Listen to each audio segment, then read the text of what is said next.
à 8 heures. Et le titre de l'émission, c'est « Faut-il croire à la fin du monde ?» Et l'invité sera le pasteur Dragan Stojanovic.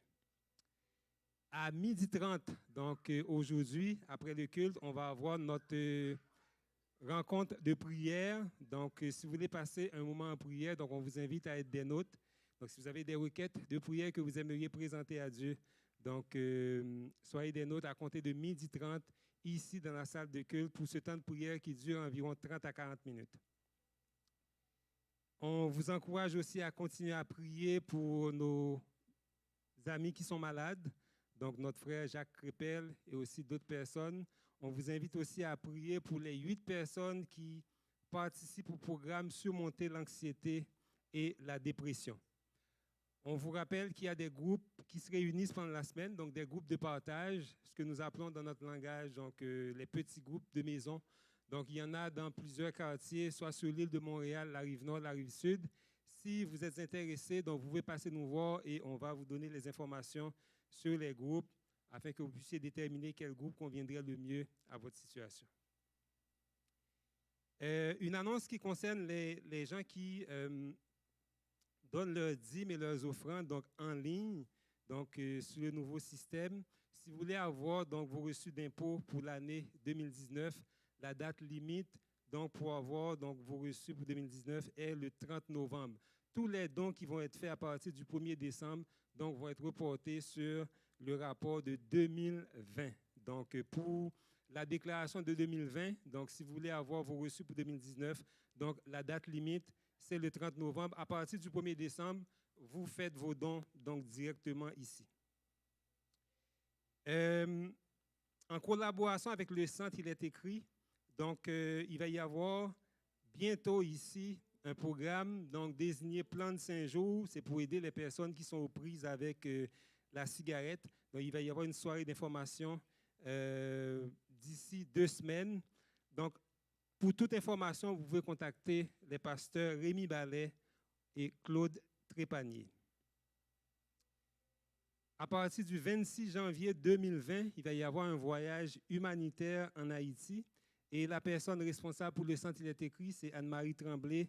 Donc, vous pouvez faire des dons donc de fournitures scolaires, de vêtements. Si vous voulez faire des dons, vous pouvez contacter Anne-Marie Tremblay pour savoir comment procéder.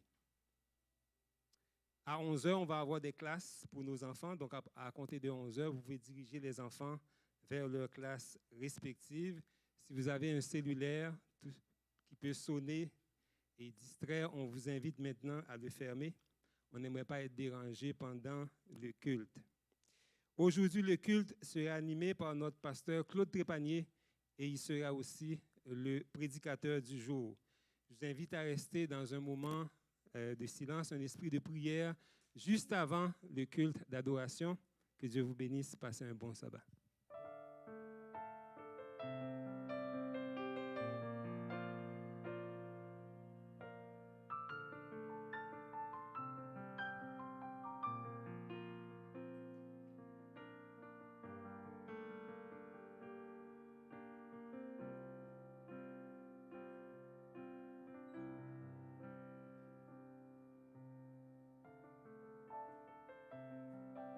Souhaiter la bienvenue tous.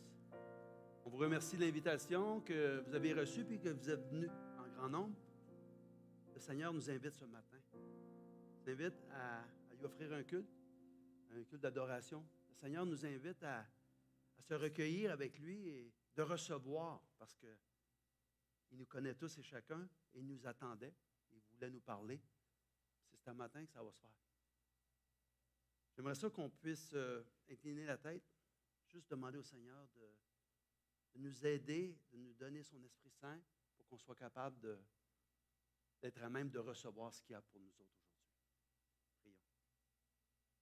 Éternel, notre Dieu, notre Père, nous te sommes reconnaissants de cette invitation que tu nous fais ce matin particulière pour que nous puissions nous assembler, nous recueillir avec toi et venir entendre parler de ce que tu as à nous dire, à nous transmettre.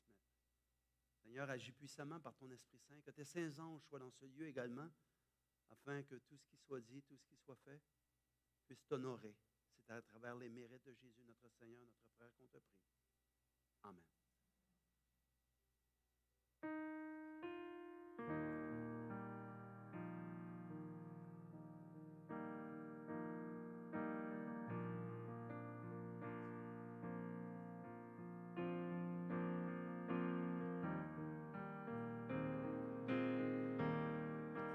Nous venons dans ta maison et nous nous assemblons pour t'adorer.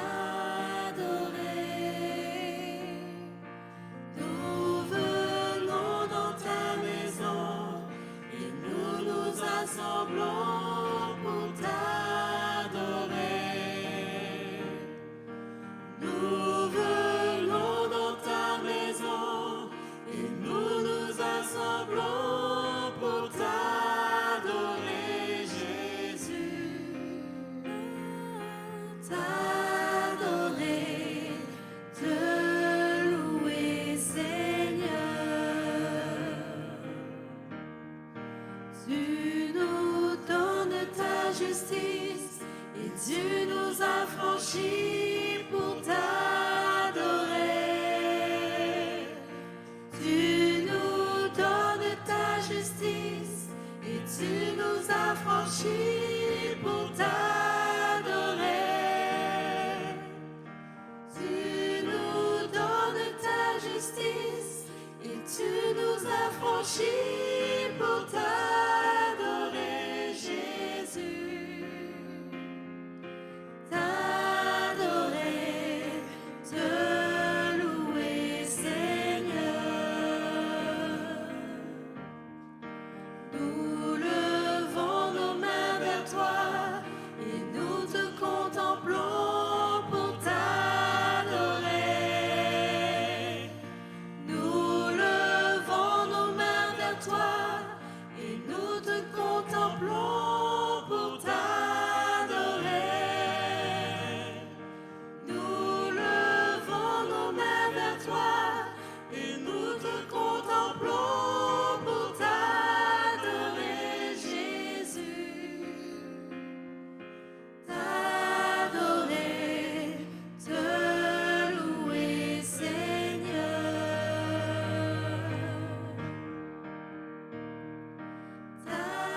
T'adorer, te louer, Seigneur.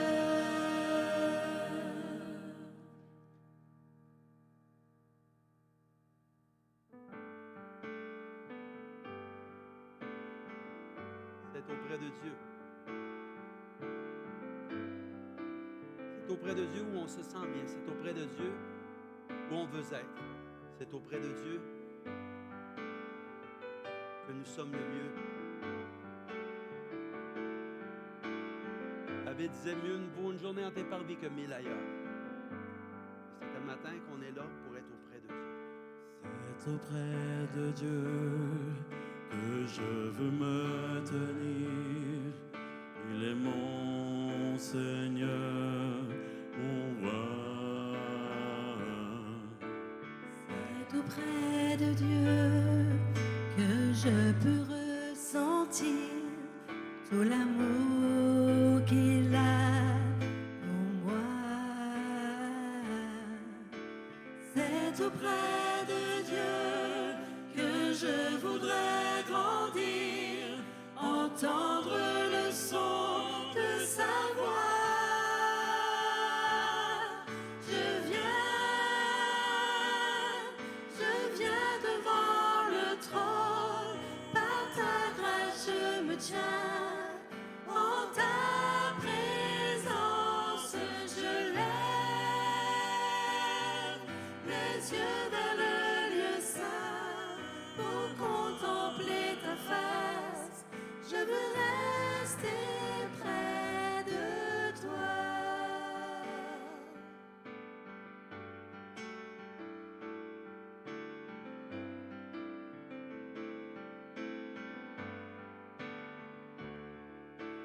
C'est auprès de Dieu que je veux me tenir. Il est mon Seigneur, mon roi. C'est je peux ressentir tout l'amour qu'il a pour moi. Pour moi, c'est auprès de Dieu que je voudrais grandir, entendre le son de sa voix. Je viens devant le trône, dans ta grâce je me tiens, en ta présence je lève les yeux vers le lieu saint pour contempler ta face. Je veux rester près de je viens devant le trône, par ta grâce je me tiens, en ta présence je lève les yeux vers le lieu saint pour contempler ta face. Je veux rester près de toi. Je veux rester près de toi. Je veux rester près de toi.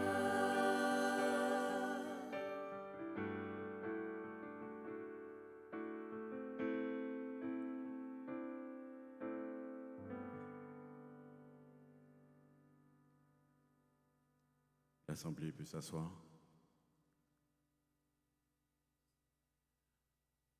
Dans Psaume 145, les versets 14 à 21, on peut lire: L'Éternel soutient ceux qui tombent, et il redresse tous ceux qui sont courbés. Les yeux de tous espèrent en toi, et tu leur donnes la nourriture en son temps. Tu ouvres ta main, et tu rassasies à souhait tout ce qui a vie. L'Éternel est juste dans toutes ses voies et miséricordieux dans toutes ses œuvres. L'Éternel est près de tous ceux qui l'invoquent avec sincérité. Il accomplit les désirs de ceux qui le craignent. Il entend leurs cris et les sauve. L'Éternel garde tous ceux qui l'aiment et il détruit tous les méchants. Que ma bouche publie la louange de l'Éternel et que toute chair bénisse son saint nom, à toujours et à perpétuité. Amen. Amen. Entre tes mains, je m'abandonne. Entre tes mains, je veux m'abandonner, Seigneur. Chantons au Seigneur, entre tes mains, je m'abandonne.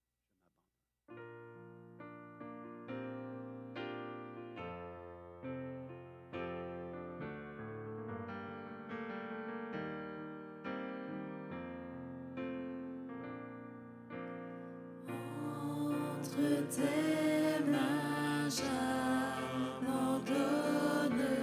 tout ce que j'appelle mien. Oh, ne permets à personne, Seigneur, d'en reprendre rien. Oui, prends tout, Seigneur. Oui, prends tout, Seigneur. Entre tes mains, j'abandonne tout avec bonheur. Je n'ai pas peur de te suivre sur le chemin de la croix. C'est pour toi que je veux vivre. Je connais, j'aime ta voix. Oui, prends tout, Seigneur. Oui, prends tout, Seigneur. Sans rien garder, je te livre tout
Dieu, Père du ciel, merci Seigneur pour ton amour, merci pour ton pardon Seigneur. Ce matin, nous venons à tes pieds afin de te remettre nos vies, nos cœurs, que tu puisses nous entourer de tes bras d'amour Seigneur et guider nos pas sur le chemin qui mène à toi. Seigneur, merci de nous permettre de nous réunir ici ce matin, que toute la gloire te revienne Seigneur. Nous t'avons prié au nom de Jésus et pour ta gloire. Nous sommes rendus à la période des dîmes et des offrandes. On va demander aux huissiers de venir en avant pour faire ce chant. Il est important de participer à l'avancement de l'œuvre de Dieu. Et ce que le Seigneur demande de nous, c'est qu'on puisse y participer dans un cœur reconnaissant, un cœur joyeux. Alors à vous d'y participer. Te donne mon cœur, il ne m'appartient plus. Ce que j'ai de meilleur, tout est pour toi, Jésus. Un parfum de valeur sur toi est répandu. C'est l'offrande de mon cœur. Je suis à toi, Jésus. Prends mon âme, prends mon cœur, je te donne tout. Prends ma vie, me voici, je te donne tout. Mon cœur est à toi, tout à toi.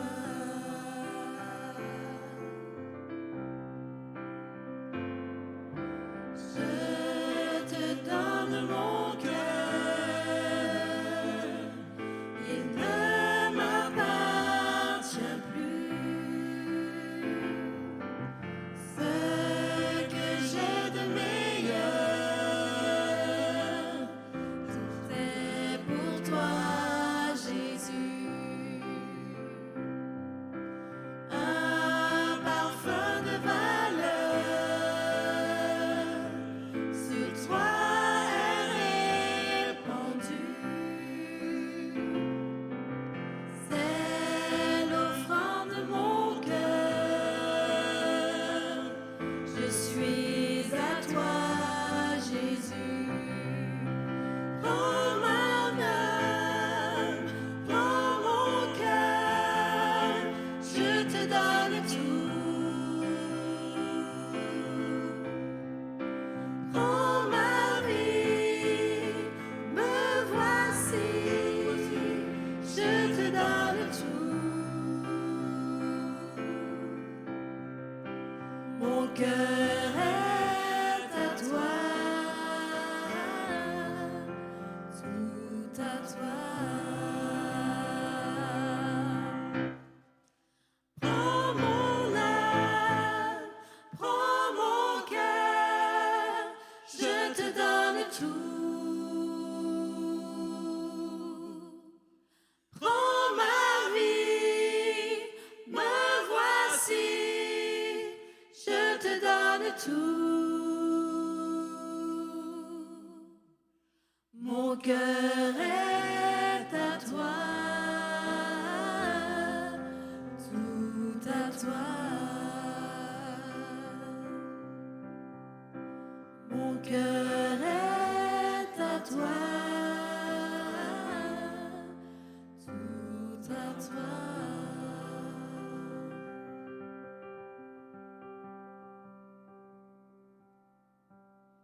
Isaïe 49, versets 15 et 16 nous dit: Une femme oublie-t-elle l'enfant qu'elle allait?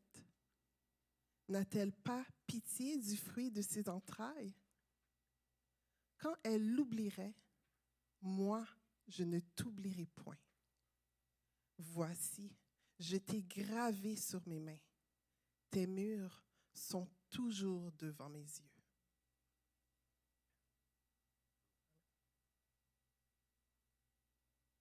Seigneur, toujours prêt à nous pardonner, toujours prête à nous recueillir, toujours prête à nous prendre avec lui sous son aile. Demandons-lui pardon. Allons à lui. Allons chercher ce pardon qu'il nous offre gratuitement.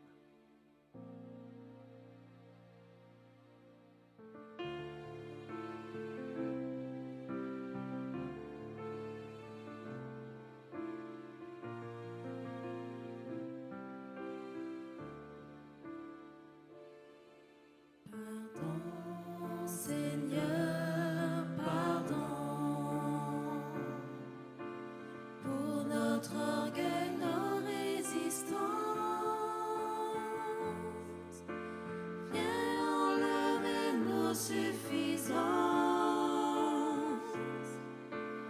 et chasser notre arrogance. Pardon, Seigneur, pardon pour toutes nos pensées impures. Viens changer nos cœurs si durs, nos raisonnements obscurs. Oh, relève-nous, nous sommes tombés si bas. Oh, relève-nous, par ta grâce et ton pardon. Aie pitié de nous, nous nous humilions devant toi.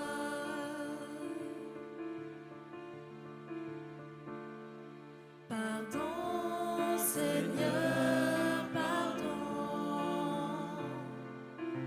pour tant de paroles mauvaises. Viens adoucir nos monolètes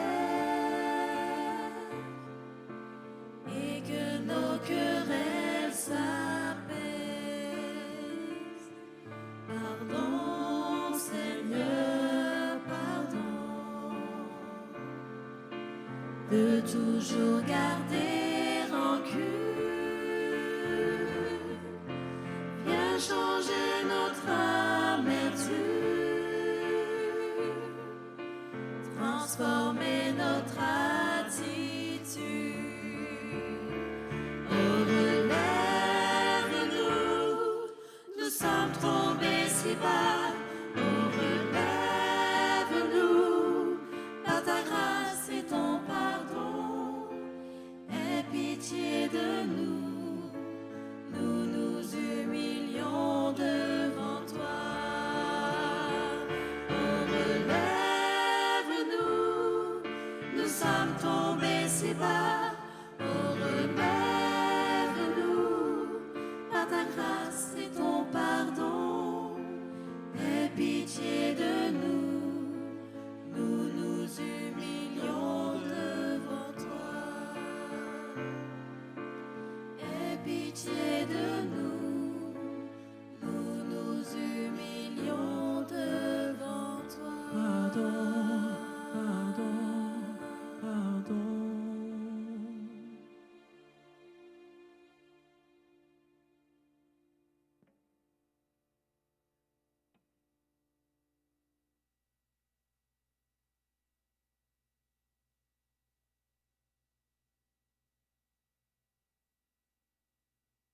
Le Seigneur est bon. Il est bien de louer l'Éternel. Il est bien de se recueillir et de reconnaître que Dieu veut nous pardonner. Amen.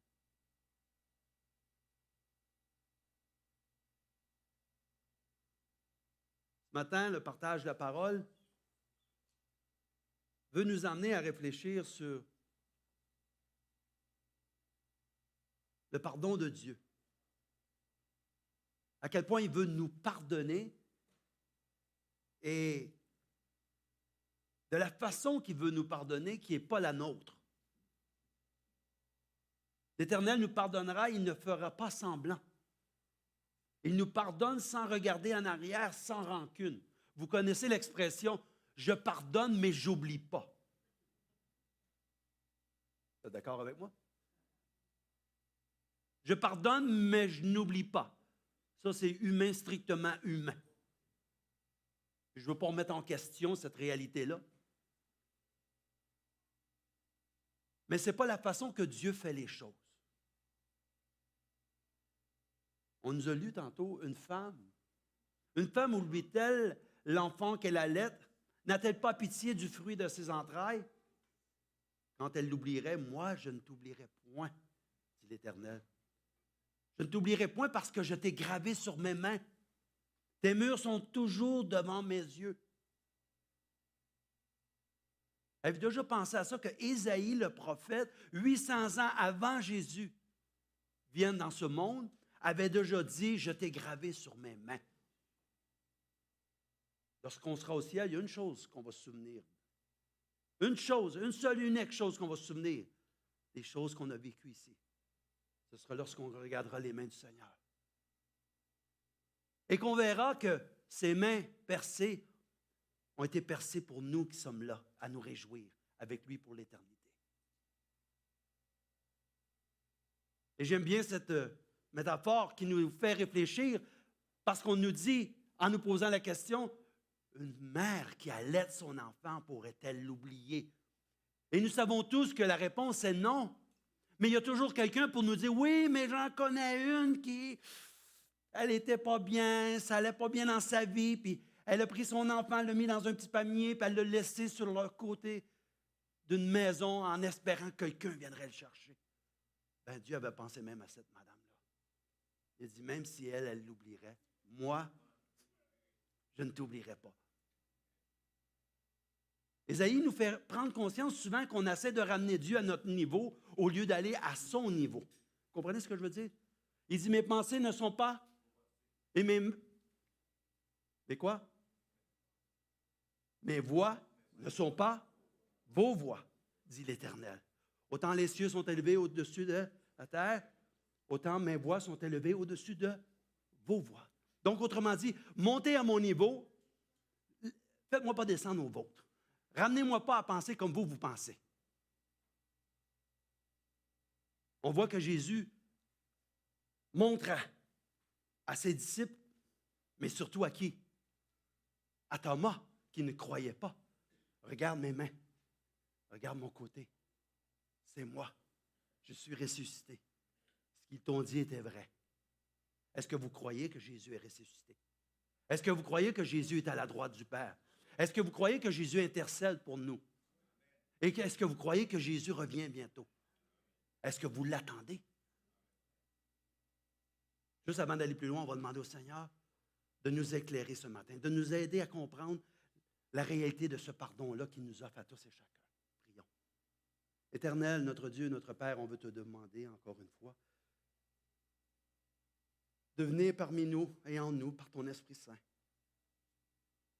Puisses-tu me donner d'être capable de livrer ce message comme toi tu le veux, afin que tous et chacun, moi inclus, nous puissions être touchés, transformés à salut et être vraiment capables de marcher avec toi jour après jour, pour être capables d'être aussi des instruments entre tes mains, malléables pour l'avancement de ton œuvre, et ainsi permettre à d'autres de te connaître comme nous le voulons tous.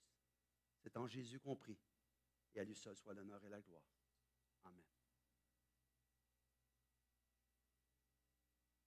Donc, j'essaie de changer de setup. Est-ce que la batterie est bonne là-dedans? Donc, ce matin, on parle du pardon. On parle du pardon qui nous est offert, mais que souvent, nous, on a de la misère à recevoir. Parce qu'on ne se sent pas qualifié, on ne se sent pas apte à recevoir ce pardon-là parce qu'on a de la misère à se pardonner soi-même. Vous me suivez? Ainsi parle maintenant l'Éternel qui t'a créé au Jacob, celui qui t'a formé au Israël. Ne crains rien, car je te rachète. Je t'appelle par ton nom. Par ton nom, parce que tu es à moi. Dieu dit, Israël, tu es à moi. Jacob, tu es à moi. Peuple de Dieu, Église de Christ, vous êtes à moi.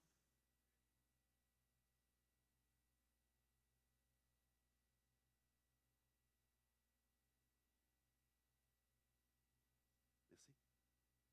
Donc, on nous dit cette histoire relatée dans Marc, chapitre 16, versets 1 à 7, que lorsque le sabbat fut passé, Marie de Magdala, Marie, mère de Jacques, et Salomé achetèrent des aromates afin d'aller embaumer Jésus. Alors, le premier jour de la semaine, elles se rendirent au sépulcre de grand matin, comme le soleil venait de se lever. Elles disaient entre elles,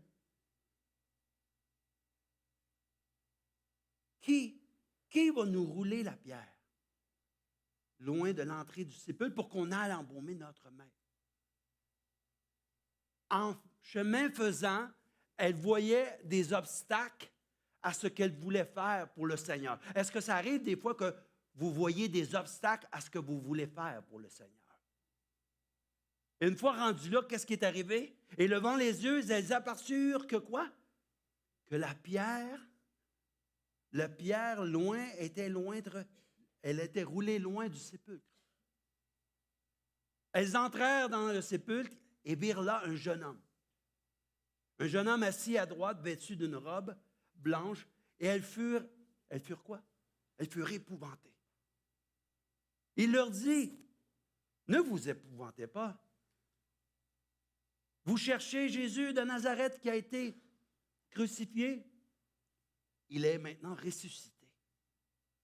Il n'est point ici. Et voici le lieu où on l'avait mis. Vous voyez, il n'est plus là.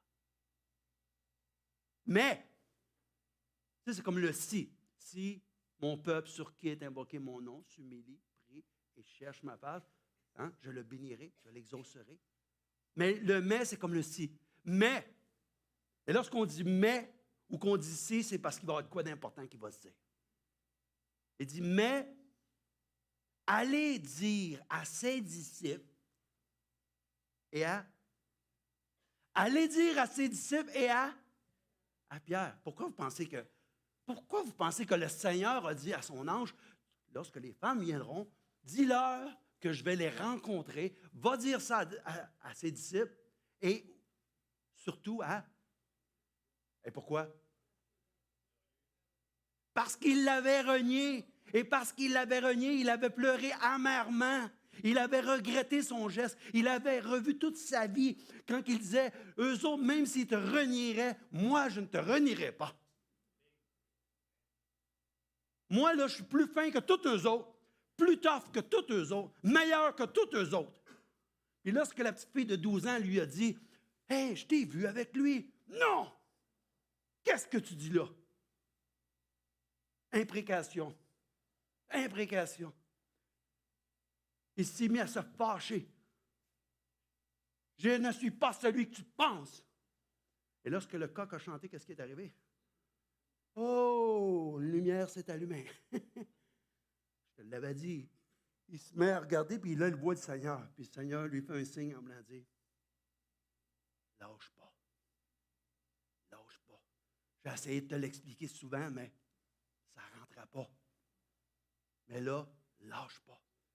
Mais lui se sentait mal. Se sentait mal parce qu'il avait fait quelque chose qu'il ne pensait jamais qu'il serait capable de faire. Et souvent, nous, on pense qu'on est capable de faire ceci ou faire cela, ou jamais on ferait ceci ou jamais on ferait cela. C'est parce qu'on n'a peut-être pas jamais pesé sur le bon bouton qui nous fait sortir de nos gonds, qui nous amène à réfléchir différemment, à agir différemment. Et c'est pour ça qu'on a besoin de la grâce de Dieu constamment. On a besoin de se souvenir que, va dire à ses disciples et à Pierre qu'il vous précédera en Galilée. c'est là que vous verrez comme il vous l'a dit. Va dire à Pierre, spécialement à Pierre, que je ne t'ai pas oublié. Comment vous vous auriez senti si vous auriez été Pierre? Comment vous vous auriez senti si vous auriez appelé par votre nom? Il a dit, hey Claude, moi je suis toujours avec toi. Je ne t'ai jamais oublié. Toi, tu m'as oublié. De temps en temps, tu m'as mis de côté.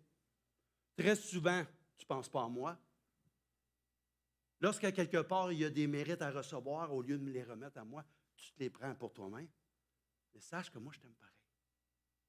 Parce que je t'ai gravé sur mes mains. Un cœur joyeux est un bon remède, mais un esprit abattu, quoi? Vous savez ce que ça veut dire, ça. Ce n'est pas juste un proverbe. C'est une réalité. Lorsqu'on est joyeux, on est bien. Physiquement, on est bien. Moralement, on est bien. Mentalement, on est bien. Hein? On est prêt à aller monter des montagnes. Hein?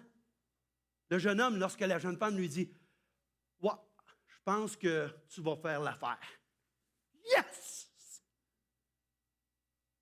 Hein? Lorsqu'elle dit « Je pense que tu es le bon gars. » Yes! C'est pas « OK. » Ça a pris du temps.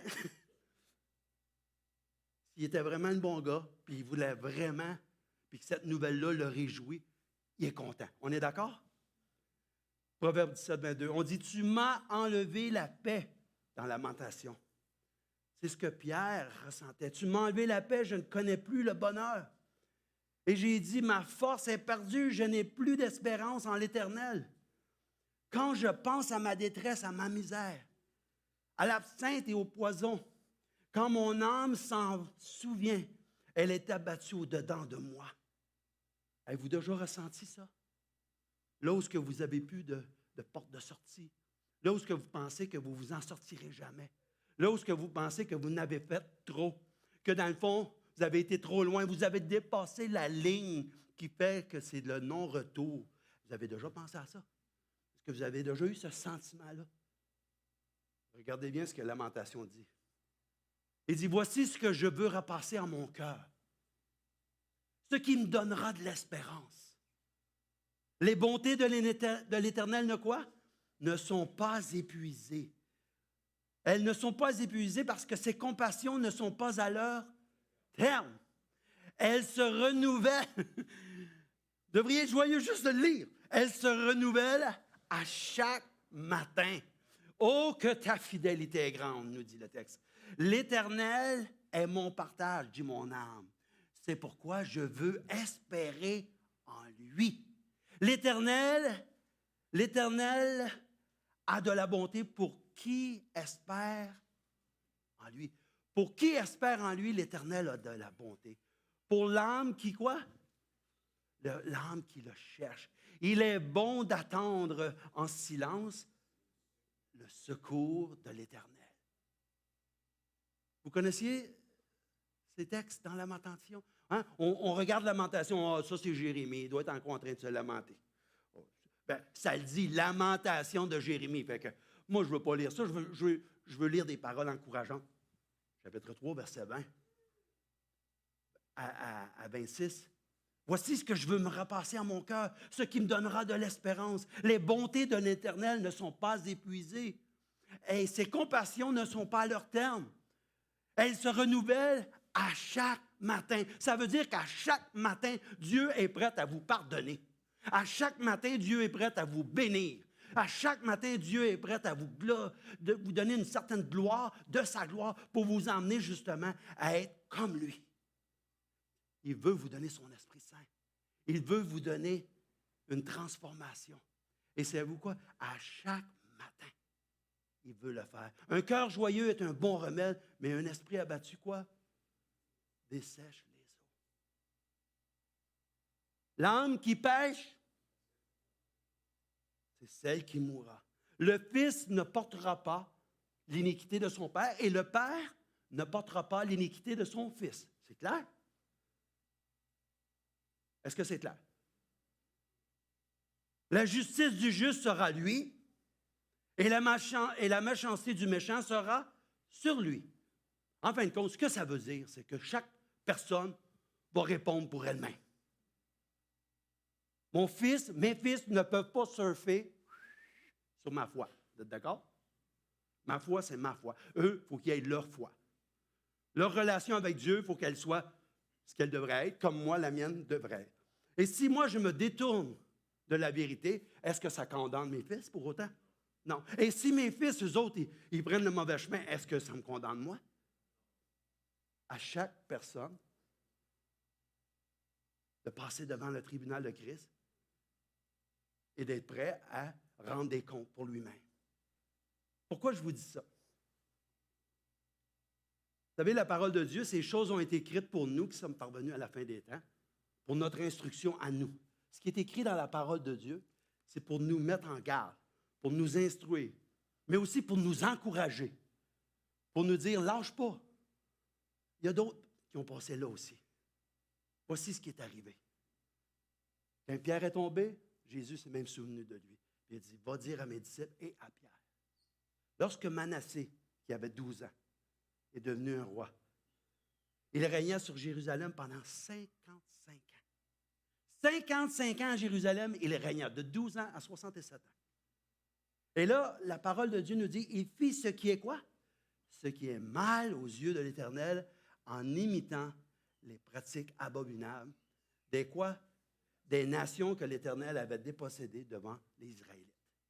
Toutes les nations qui étaient en Israël avant qu'Abraham arrive, toutes ces nations-là qui étaient des nations idolâtrées, et toutes ces nations-là qui étaient des nations où, à fin de compte, ils n'adoraient pas Dieu, ils ne se souciaient même pas de Dieu, ils ne craignaient rien. Alors, on dit que le roi Manassé a emmené le peuple de Juda à être pire que ces peuples-là. Ça nous dit, il fit ce qui est mal aux yeux de l'Éternel en imitant les pratiques abominables des nations que l'Éternel avait dépossédées devant les Israélites. Et il reconstruisit les hauts lieux que son père Ézéchias. Vous connaissez Ézéchias? Ézéchias était le roi qui dit à Dieu, « Pourquoi tu vas me laisser mourir? J'ai fait ceci, j'ai fait cela. Et j'aurais aimé ça continuer à vivre pour que la maladie s'éloigne de moi. » Et là, le prophète va le voir et il dit, « Dieu a entendu ta prière. On va te donner 15 années de plus. » Et là, il dit, « Comment je vais faire pour savoir vraiment que ma prière est exaucée? » Et là, il parle du degré du soleil par rapport au cadran. Et là, il est convaincu que Dieu a vraiment entendu sa prière et il vit 15 années de plus. Et il fait le ménage dans tout Juda comme il devrait le faire pour justement honorer Dieu. Mais là, son fils Manassé, il érige des autels en l'honneur de Baal. Il fit un poteau sacré d'Astarté, comme l'avait fait le roi d'Israël Akab. Vous connaissez Akab et Jézabel, avec les 400 prophètes de Baal. Il se prosterna devant tous les corps célestes et les servait. Vous savez de quoi je parle, les corps célestes, le soleil, la lune. Quand tu te mets à adorer les étoiles, le soleil et la lune, ça ne va pas bien. Je te dis, ça ne va pas bien. Il y a une couple de breakers qui sont fermés. Je te le dis tout de suite. Mais quand ça ne va pas bien, ça ne va pas bien non plus. Parce que même moi, votre serviteur, qui sait très bien que l'astrologie, c'est une chose que Dieu ne veut pas qu'on joue avec. Parce qu'il y a toujours une parcelle d'un peu de vérité dans ces choses-là. Puis chaque fois, moi, quelqu'un me rencontre et me dit, « C'est quoi ton signe astral? » Pourquoi tu veux savoir ça? Juste savoir quel genre de gars t'es. Ah, ben, mon signe astral, tu vas savoir quel genre de gars je suis. OK. Je vais t'expliquer ce que je suis. Je suis un bélier, 3e décan. Ah, OK, dedans. Mais je suis né de nouveau maintenant. J'ai un nouveau cœur. Ça ne marche plus, ton affaire. Parce que Dieu m'a donné un nouveau cœur. Mon âme n'est plus la même. Fait qu'oublie le bélier 3e décan, ça ne marche plus. Comprenez-vous ce que je suis en train de vous dire? Le Seigneur, il veut que nous, on se remette entre ses mains au complet. Pourquoi je vous compte ça? Parce qu'un jour, je me suis éloigné du Seigneur. Ça allait tellement mal, j'étais au restaurant. J'ai pris le journal à Montréal. Je tournais, puis avant d'arriver au sport, il y avait l'astrologie. Puis je me suis mis à lire ce qu'on disait sur les béliers. Là, j'ai fait ça de même, j'ai dit, t'es rendu bas, mon Claude. Ça va pas bien. Quand t'es rendu que tu lis ton horoscope, là, ça va pas bien. J'ai pogné le journal, j'ai fermé ça. J'ai dit, Seigneur, je veux revenir à toi parce que tes bontés se renouvellent à chaque fois. Et là, le Seigneur est venu. Il m'a donné la joie que donne seulement le Seigneur. Pas l'astrologie, le Seigneur. Alors on dit, il se prosternait devant tous les corps célestes et les servit. Il construisait des autels dans la maison de l'Éternel, alors que l'Éternel avait dit quoi? C'est à Jérusalem que j'établirai mon nom. Donc, Dieu voulait établir son nom à Jérusalem, pas avec d'autres, en compétition avec d'autres dieux. Dieu ne veut pas compétitionner avec d'autres dieux parce que c'est des faux dieux, les autres dieux. Il est le seul vrai Dieu. Il construisit des autels en l'honneur de tous les corps célestes, on nous dit encore, dans les 2 parvis de la maison de l'Éternel. Qui l'aurait cru? Qui l'aurait cru? Hérode.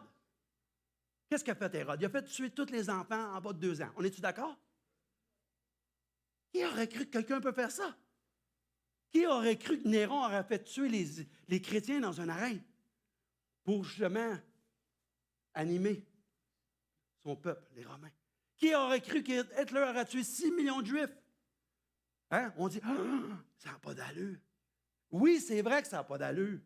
Mussolini, Staline, Ceausescu. OK? On sait c'est qui Ceausescu? Ceausescu. Pourquoi je suis pas capable de dire ça ce matin, moi? Ceausescu. En tout cas, vous savez qui je veux dire, là? Hein? Lui et sa femme, hein, se sont fait exécuter. Pourquoi? Parce qu'ils ont abusé du peuple. Lorsqu'on a un certain pouvoir, on abuse toujours de ce pouvoir-là en tant qu'être humain. Et ça inclut tout le monde. Parce que ça peut être un abus de pouvoir dans la maison. Ça peut être un abus de pouvoir dans le quartier. Ça peut être un abus de pouvoir au travail. Ça peut être un abus de pouvoir dans l'Église même. Là où il y a du pouvoir, il y a toujours de l'abus et puis il y a toujours de la...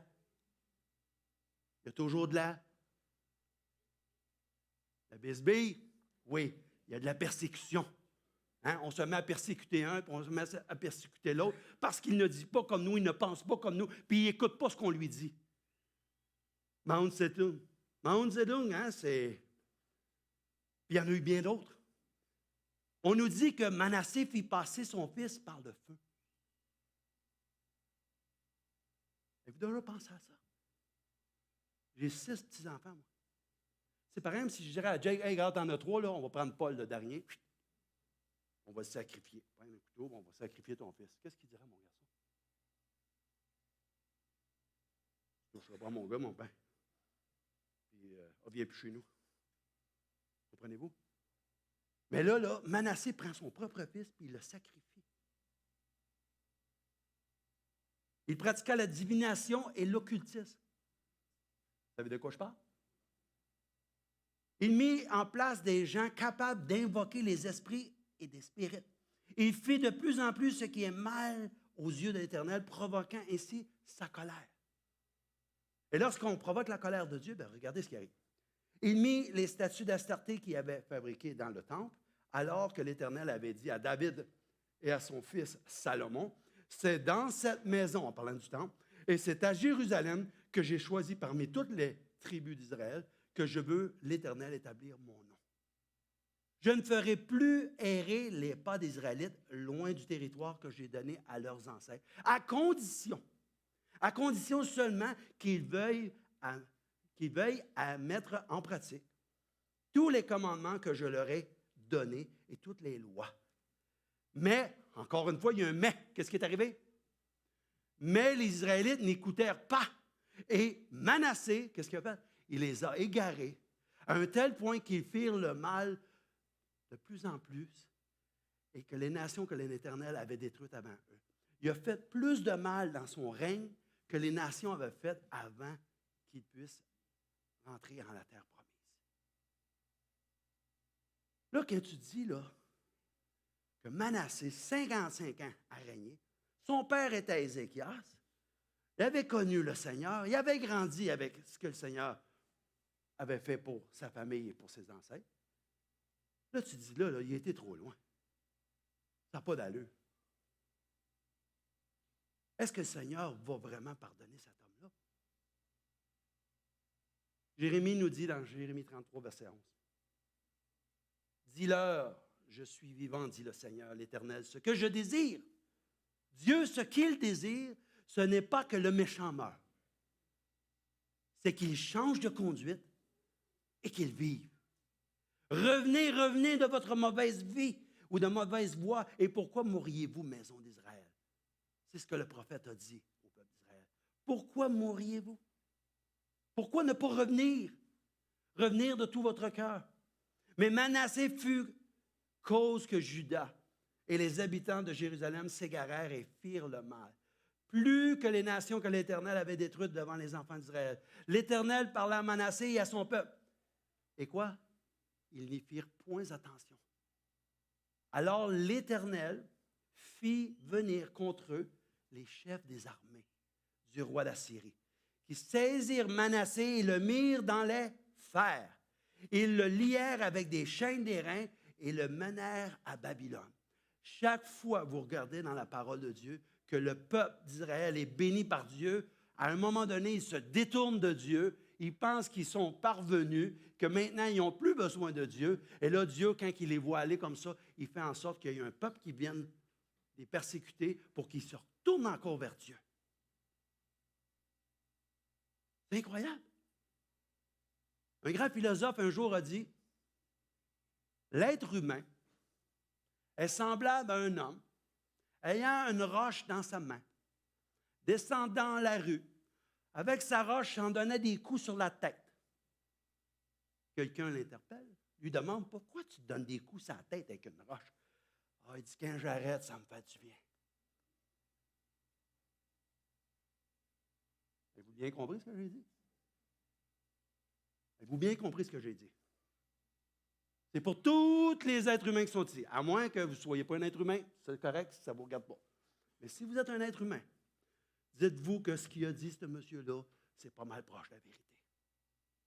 On me donne des coups de roche à la tête. Pourquoi tu fais ça? Parce que quand j'arrête, ça me fait du bien. On aime ça se mettre dans le trouble. On aime ça s'éloigner du Seigneur pour être obligé de crier, « Seigneur, où est-ce que tu es? Lâche-moi pas, Seigneur, lâche-moi pas. » Seigneur dit, « C'est pas moi qui te lâche, c'est toi qui me lâche tout le temps. » Lorsqu'il fut dans la détresse, ça nous ressemble-tu ça un peu? Lorsqu'il fut dans la détresse, il implora l'Éternel son Dieu, il s'humilia profondément devant le Dieu de ses pères et lui adressa cette prière. Et l'Éternel se laissant quoi? Il se laissa fléchir, exauça Manassé, et qu'est-ce qu'il a fait? Et le ramena à Jérusalem dans son royaume, et Manassé reconnut que l'Éternel était Dieu. L'Éternel a entendu sa prière. L'Éternel s'est laissé fléchir par sa prière, parce qu'il avait un cœur repentant. Si nous avons un cœur repentant, Dieu va entendre notre prière. Laissez pas personne vous dire que vous avez été trop loin. Personne d'autre que Dieu connaît les cœurs d'une personne. All right? Puis l'ennemi, ce qu'il voudrait, c'est que vous pensiez que vous êtes sur la voie du non-retour. Mais ses bontés se renouvellent à chaque matin. Dieu se laisse fléchir les genoux devant un roi pendant 55 ans où il détourne le peuple des voies que Dieu leur a enseignées. Il fait pire encore, il travaille avec les devins, il travaille avec les astrologues, il travaille avec les gens qui appellent les esprits. Il met des autels dans les parvis du temple, il adore d'autres dieux. Et lorsqu'il est pris en captivité, il rentre en lui-même, demande pardon à Dieu, et Dieu entend son pardon et vient et le sauve. Il n'est jamais trop tard. Tant qu'il y a de la vie, il y a de... Dites-le encore une fois. Tant qu'il y a de la vie, il y a de... Écoutez, Adam.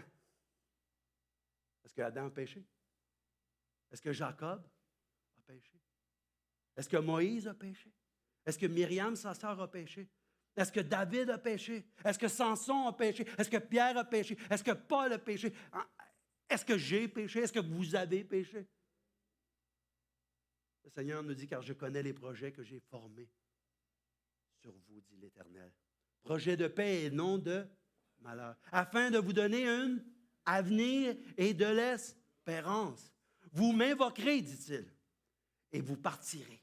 Vous me prierez et je vous quoi? Je vais vous exaucer. Vous me chercherez et vous me trouverez. Le petit si, hein? Il est là le petit si encore. Le mais ou le si. Regardez toujours ça. Ce qui vient après le mais et le si, toujours important. Si vous me cherchez de tout votre cœur. Ça arrive-tu, ceux qui ont des enfants, que votre petit gars dit, ah, moi, père, j'aimerais ça que tu m'achètes un autre Bessic. Il part, il s'en va. Là, sa mère a dit, ça a l'air, il va falloir y acheter un autre Bessic. S'il ne vient pas nous revoir, c'est juste une bulle au cerveau qui a monté. Il a regardé son chum, il a dit, il y a un Bessic neuf, je devrais en avoir un. Mais s'il revient constamment, puis il dit, tu sais, père, je t'en avais parlé. Qu'est-ce qu'il faut que je fasse pour avoir un Bessic? Moi, j'aimerais ça avoir un Bessic. Le mien doit user. On pourrait prendre mon Bessic, vous le donner à mon frère, puis moi, j'en aurais un autre. Puis quand lui, il va t'user, bien moi, non, comment penser qu'il est sérieux, là? Le Seigneur nous dit de plaider comme ça.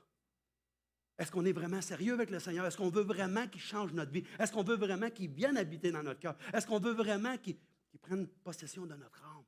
Est-ce qu'on veut vraiment qu'il soit notre juge, qu'il soit notre conseiller, notre guide? Est-ce qu'on veut vraiment ça?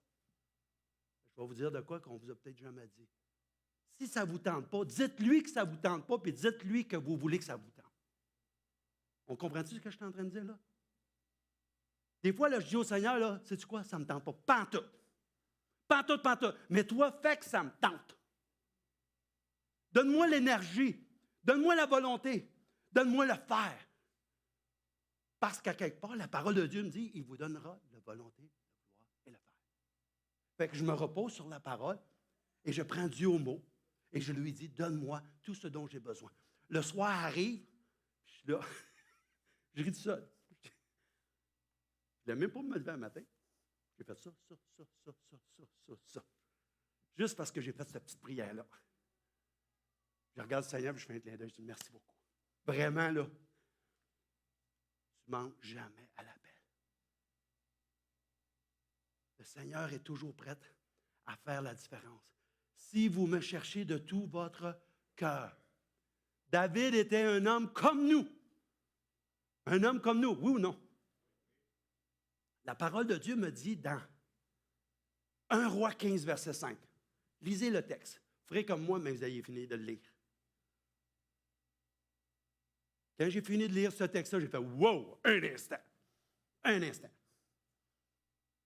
Ça, c'est démarqué dans la parole de Dieu. Vous avez qu'à le regarder dans votre Bible, vous pourrez souligner, il est marqué à 2 places pour ça. Là, j'ai pris 1 Roi 15, verset 5. « Car David a fait ce qui est droit aux yeux de l'Éternel. Il ne s'était détourné d'aucun de ses commandements pendant toute sa vie. »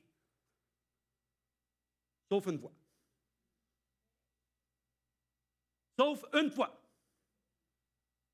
Il y en a-tu gros ici qui peuvent dire ça? Moi, là, j'ai péché juste une fois. Savez-vous pourquoi il écrit ça comme ça? Quand Dieu pardonne, il pardonne pour toujours. All right? Quand Dieu pardonne, il pardonne pour toujours. Il ne revient pas avec des vieilles histoires de 3 semaines, puis de 1 mois et demi, puis de 6 mois. Okay? Il ne va pas déterrer des affaires que nous autres, on a enterrées, puis on a résolues. Détourne ton regard de mes péchés, disait David. Efface toutes mes iniquités. Ô Dieu, crée en moi un cœur pur. Renouvelle en moi un esprit bien disposé. Ne me rejette pas loin de ta face. Ne me retire pas ton Saint-Esprit. Rends-moi la joie de ton salut. Et qu'un esprit de bonne volonté, quoi? Me soutienne. J'enseignerai alors tes voies. J'enseignerai tes voies à ceux qui les transgressent et les pécheurs reviendront à toi. Vous savez, quand j'ai lu ça, j'ai dit non. Moi, j'ai lu 1 Roi, 2 Rois, 1 Chronique, 2 Chroniques, 1 Samuel, 2 Samuel. J'ai lu les psaumes. J'ai lu un peu dans Actes. J'ai dit, non. David, il n'y a pas rien qu'une fois qu'il n'a pas péché. Il y a plusieurs fois. Là, je veux comprendre, Seigneur, pourquoi tu marques ça. Je veux comprendre. C'est moi qui efface tes transgressions pour l'amour de moi, dit l'Éternel. Et je ne me souviendrai plus de tes péchés. Parce que je pardonnerai leur iniquité et je ne me souviendrai plus de leurs péchés. Le Seigneur dit, quand il nous pardonne, il ne se souvient plus de nos péchés. Savez-vous ce qui est arrivé avec David? C'est qu'il avait un cœur selon Dieu. Il savait qu'il pouvait compter sur Dieu. Et lorsqu'il faisait quelque chose qui n'était pas en accord avec Dieu, il se repentait direct là. Il n'attendait pas 3 semaines, il attendait direct là. Mais dans le cas de Bathsheba, plus qu'il y pensait, plus qu'il essayait de se sortir de lui-même, de son trou. Il creusait sa tombe en fin de compte. Il creusait un trou pour lui-même. Et là, il fait tuer son mari. Avant, il se saoule pour essayer de faire accraire que dans le fond, c'est son mari pendant qu'il était sous, qui a couché avec sa femme, puis là, il est tombé enceinte. Son mari dit non, moi, ton guerrier, il ne va pas là. Il ne va pas fêter pendant que les autres sont à la guerre. Puis là, finalement, il donne une lettre, puis il dit, tu donneras ça au général. Le général lit ça, puis il dit, mets-les sur le front à ceux, toi, qui ne reviennent pas. Puis là, mon Uri, il se fait tuer. Puis là, quand il voit ça, David, il dit, bon, ben, moi, je suis votre roi, je suis tellement bon. Uri, un de mes meilleurs soldats est mort, je vais prendre sa femme, je vais m'en occuper. Cœur sans main, moi, s'occupe de sa femme. L'enfant qui naît meurt. Et là, finalement, Dieu le regarde aller, puis il dit, là, David, là, tu t'enfonces, mon grand, là, ça n'a pas d'allure. Tu vas être obligé d'envoyer un prophète te parler. D'habitude, là, tu es capable de te raisonner toi-même, tu es capable de reconnaître que tu as péché, mais là, tu ne vois plus clair. Et là, vous savez l'histoire, Nathan est obligé de lui conter une petite histoire de celui qui a qu'une brebis, puis là, il y en a plusieurs. Puis là, David, il embarque dans son histoire, puis il dit, qu'un tel homme meure. Puis il dit, tu es cet homme. Oh! Première chose qui est sortie de sa bouche, c'est quoi? Qu'est-ce que dit David quand il a reconnu? Quand le rideau s'est enlevé, quand Nathan lui a montré que c'était lui qui était le pécheur, il a dit, j'ai péché contre toi, ô Éternel. Il n'a pas dit à Nathan, hey, c'est moi le boss, qu'est-ce que tu passes avec toi? Il n'a jamais m'insulté comme ça. Tu savais de ça que j'ai autorité sur toi, j'aurais pu te faire choper à la tête drette là. Il n'a pas dit ça. Il a dit, Éternel, j'ai péché contre toi seul. Il est redevenu le David qui pouvait se repentir. Et c'est pour ça que Dieu met ça dans sa parole pour dire qu'une seule fois, il n'a pas été capable de se repentir. Parce que toutes les fois qu'il s'est repenti, moi, je l'ai pardonné. Quel Dieu est semblable à toi qui pardonne l'iniquité, qui oublie les péchés du reste de ton héritage? Il ne garde pas sa colère à toujours. Et car il prend plaisir à la miséricorde, il aura encore compassion de nous. Il mettra sous ses pieds toutes nos iniquités. Et tu les jetteras quoi? Où? Tu les jetteras au fond de la mer. Au fond de la mer. Savez-vous comment c'est creux, la mer? Tellement creux qu'on n'est pas capable nous-mêmes d'aller les rechercher. Dieu envoie nos péchés au fond de la mer. Puis il ne s'en souvient plus. Et c'est pour ça que chaque fois que David allait à Dieu, Dieu le pardonnait et envoyait son péché au fond de la mer. Celui qui souffre, nous dit Job, a droit à la compassion de son ami, même quand il abandonnerait la crainte du Tout-Puissant. Lorsque vous voyez des gens dans votre famille, vos voisins, vos amis, de plus être capables d'être celles qu'ils étaient, bien, Job nous dit qu'on devrait avoir de la compassion pour eux. On devrait prier pour eux. On devrait aller les voir. On devrait les encourager. On devrait leur dire, écoute, le Seigneur n'a pas fini avec toi. Va juste à lui et repens-toi. Apocalypse 3, 20, qu'est-ce qu'il dit? Va d'où tu es tombé et repens-toi. Non, il n'y a sur la terre point d'homme juste qui fasse le bien, qui ne pêche jamais. Saviez-vous ça? Ne fais donc pas attention à toutes les paroles qu'on dit de peur que tu n'entendes ton serviteur te maudire. Tu sais, quand tu entends quelqu'un qui parle en mal de toi, là, qui parle dans ton dos, là, tu viens tout insulter, là, tu penses jamais que personne ne ferait ça de même. Hein? Il parle après tout ce que j'ai fait pour lui, il parle dans mon dos comme ça. Continue le texte. Car ton cœur a senti bien des fois que toi-même tu as maudit les autres. que ça veut dire? Insulte-toi pas parce qu'il parle en mal de toi, parce que toi aussi, tu as parlé souvent en mal des autres. Ecclésiaste 7, verset 20. On va tous lire ensemble le psaume 103. Mon âme, bénis l'Éternel. Que tout ce qui est en moi bénisse son saint nom. Mon âme, bénis l'Éternel et n'oublie aucun de ses bienfaits. C'est lui qui pardonne toutes tes iniquités, qui guérit toutes tes maladies. C'est lui qui délivre ta vie de la fausse, qui te couronne de bonté et de miséricorde. C'est lui qui rassasie de bien ta vieillesse, qui te fait rajeunir comme l'aigle. L'Éternel fait justice et fait droit à tous les opprimés. Il a manifesté ses voies à Moïse, ses œuvres aux enfants d'Israël. L'Éternel est miséricordieux et compatissant, lent à la colère et riche en bonté. Il ne conteste pas sans cesse, il ne garde pas sa colère à toujours. Il ne nous traite pas selon nos péchés, il ne nous punit pas selon nos iniquités. Mais autant les cieux sont élevés au-dessus de la terre, autant sa bonté est grande pour ceux qui le craignent. Autant l'Orient est éloigné de l'Occident, autant il éloigne de nous nos transgressions. C'est pas beau, ça? C'est pas beau, ça? Moi, j'aime bien le verset 10. Il ne nous traite pas selon nos péchés, il ne nous punit pas selon nos iniquités.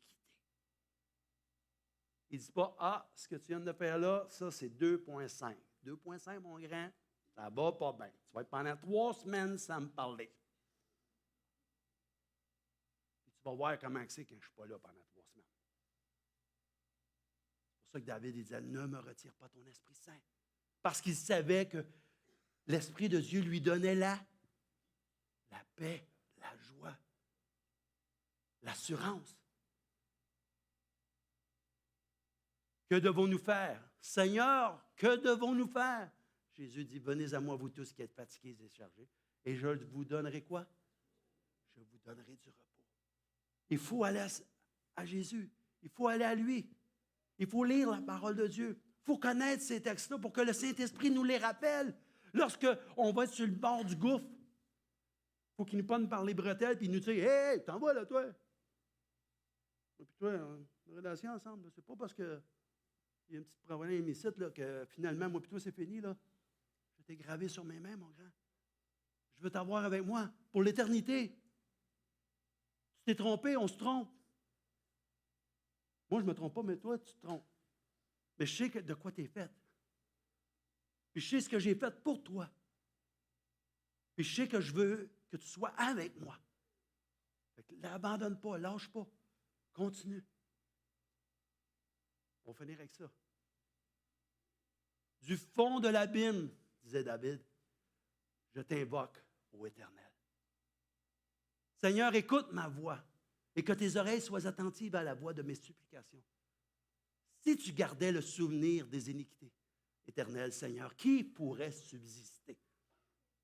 Mais le pardon se trouve auprès de toi, afin qu'on te craigne. J'espère en l'Éternel. Mon âme espère et j'attends sa promesse. Mon âme compte sur le Seigneur, plus que les gardes ne comptent sur le matin, que les gardes ne comptent sur le matin. Israël, mets ton espoir en l'Éternel, car la miséricorde est auprès de l'Éternel. Et la rédemption est auprès de lui en abondance. C'est lui qui rachètera Israël de tous ses péchés. C'est lui qui rachètera Israël de tous ses péchés. C'est lui qui rachètera Claude de tous ses péchés. C'est Dieu qui nous pardonne, qui nous donne la rédemption. Et vous savez, ici, plus que les gardes ne comptent sur le matin, sur le lever du jour, plus que les gardes, vous savez ce que ça veut dire, ça? C'est que les gardes, autrefois, il n'y avait pas d'électricité, il n'y avait pas de lampadaire, il n'y avait pas de lumière. Et que les gardes, lorsqu'il fallait qu'ils gardent un prisonnier, et que s'ils le laissaient partir, ça allait à l'encontre de leur vie. Ils perdaient leur vie. Mais là, à noirceur, ils se demandaient toujours, y a-t-il quelqu'un qui va venir faire éruption? Y a-t-il quelqu'un qui va venir me tuer? Y a-t-il quelqu'un qui va venir me trancher à la gorge? Ils étaient stressés un peu, ces gens-là. Ils avaient hâte que la lumière du jour se pointe pour être capable de voir ce qui se passe alentour d'eux autres. David, il dit la même chose. Mon âme compte sur le Seigneur, plus que les gardes ne comptent sur le matin, que les gardes comptent sur le matin. Apprenons à compter sur Dieu. Apprenons à marcher avec Dieu. Apprenons à s'en remettre à Dieu constamment. On va chanter le chant « À toi la gloire ». Je vais vous demander de vous lever.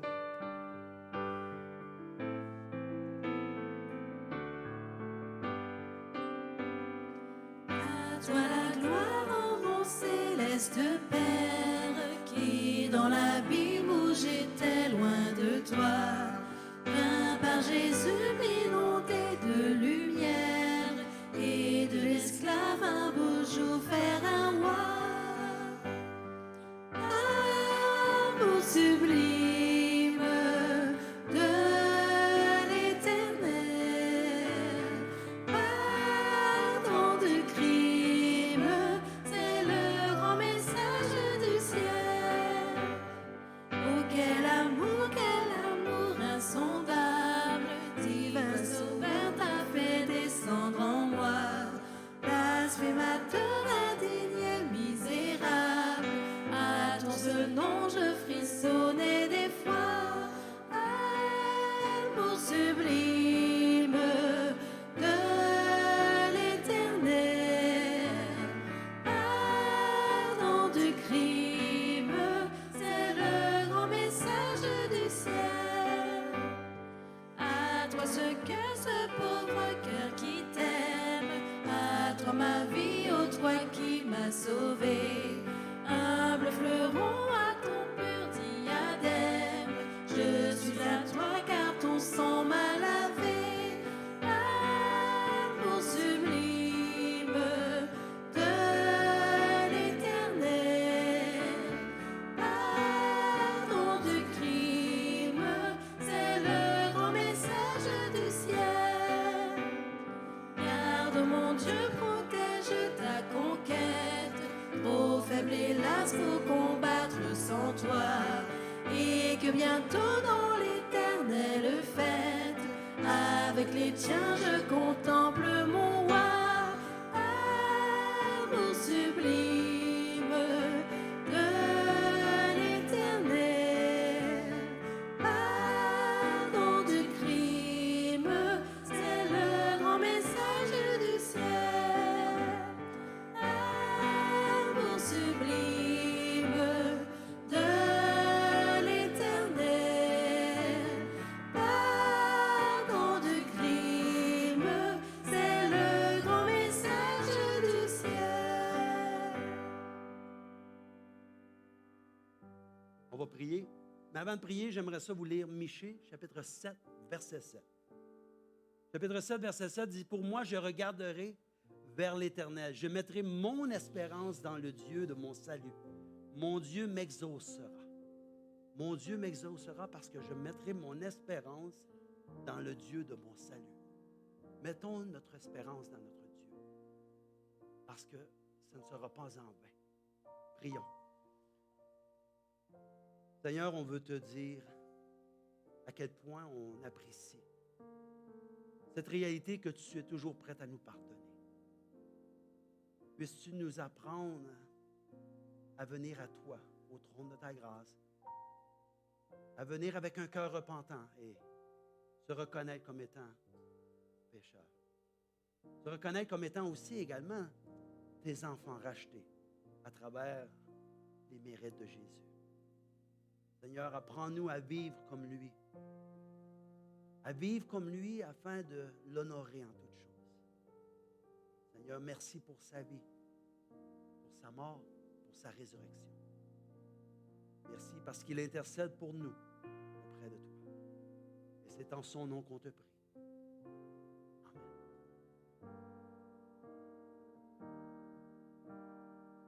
Je vous demandez de vous asseoir. Steve va jouer de la musique. Les choristes vont redonner. Et j'aimerais ça que, juste pendant 2 minutes, on puisse entrer en soi-même et accepter ce pardon-là. De demander au Seigneur de venir pardonner ce qu'il a pardonné dans notre cœur. Faisons ça.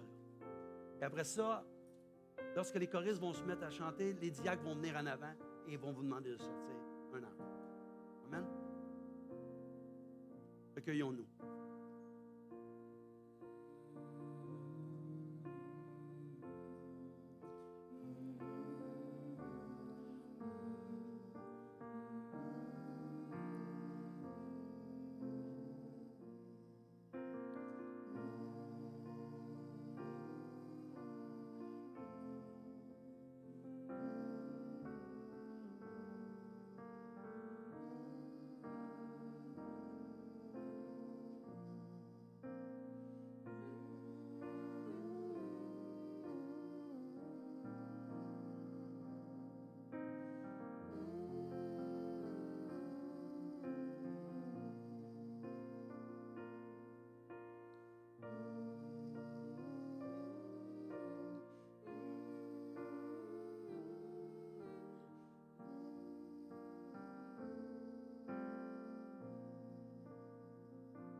Entre tes mains, j'abandonne tout ce que j'appelle mien. Oh, ne permets à personne